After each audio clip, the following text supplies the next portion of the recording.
बैकुंठपुर विधानसभा का आज दौरा है और उसके बाद कल गौरेला पेंड्रा मरवाही, फिर अमरकंटक भी जाऊंगा दर्शन करने।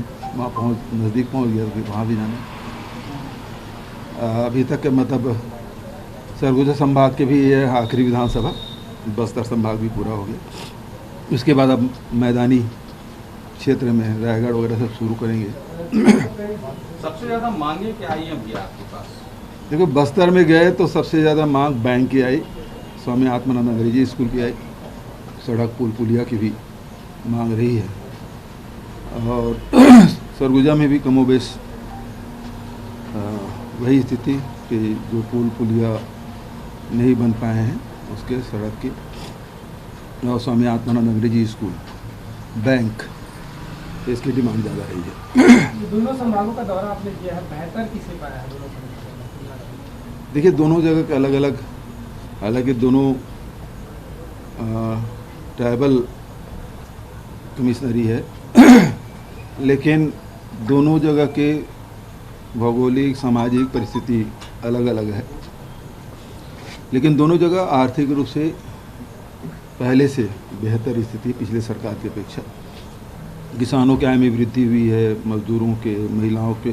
सबसे ज़्यादा जो मुझे खुशी मिलती है, जो महिलाएं जो स्वावलंबन की ओर आगे बढ़ रही है, तो उसके चेहरे में जो आत्मविश्वास दिखाई पड़ता है, वो सबसे बड़ी विशेषता है।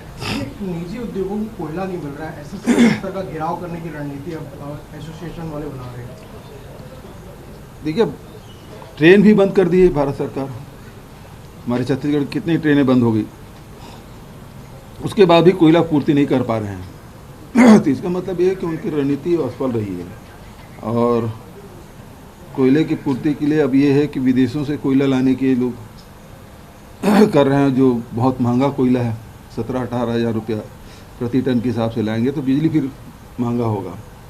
प्राइवेट सेक्टर को दे ही नहीं रहे थे, तो ये निश्चित रूप से आने वाले समय में गंभीर स्थिति उत्पन्न होगी। सर, कांग्रेस से सांसदों को चिट्ठी लिखा था कि रेल चलाने की मांग करें, तो क्यों संतुलन नहीं बन पा रहा सर केंद्र और राज्य के बीच? उससे लोगों को काफी परेशानी है। मैं तो रेल मंत्री से भी बात किया, यहाँ ट्रेनें शुरू करो, और जब सांसद चुने गए हैं और केंद्र का मामला है तो इन लोगों को बात करनी चाहिए। प्रदेश की जनता के हित में उन लोगों को रखना चाहिए। आज ट्रेन है वो गरीब लोगों के लिए सबसे सस्ता ट्रांसपोर्टेशन है। जो काम 15 रुपये में होता है वो 1500 रुपये लगता है। यदि टैक्सी किराया करके जाएंगे तो महंगा पड़ेगा, तो गरीब लोगों के, मध्यम श्रेणी के लोगों को आने जाने में दिक्कतें हो रही है और महंगा हो रहा है।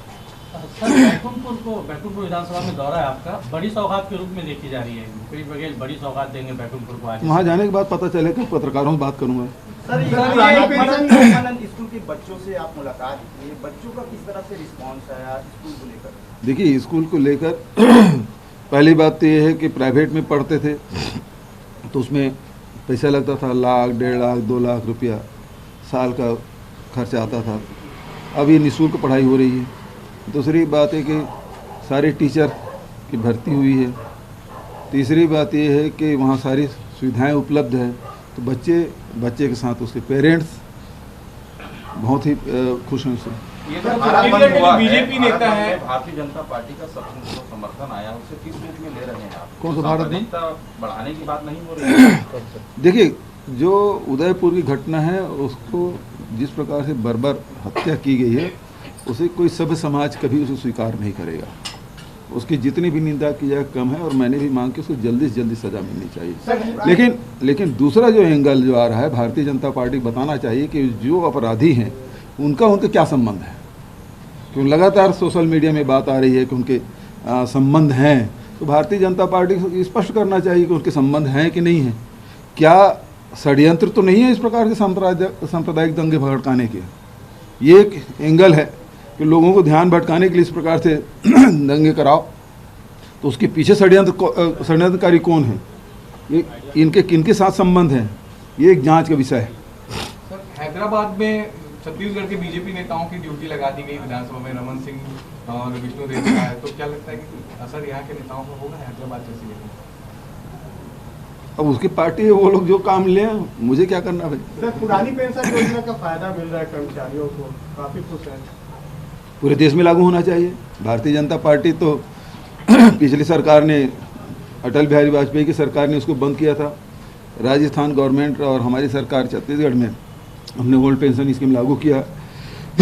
तो पेंशन क्या, नौकरी खतरे में, अग्निवीर, उसके बाद शिक्षक वीर, चिकित्सक वीर। ये गरीब युवतियों के उत्थान के लिए योजना की शुरुआत इस साल से की। अब रहने दे यार।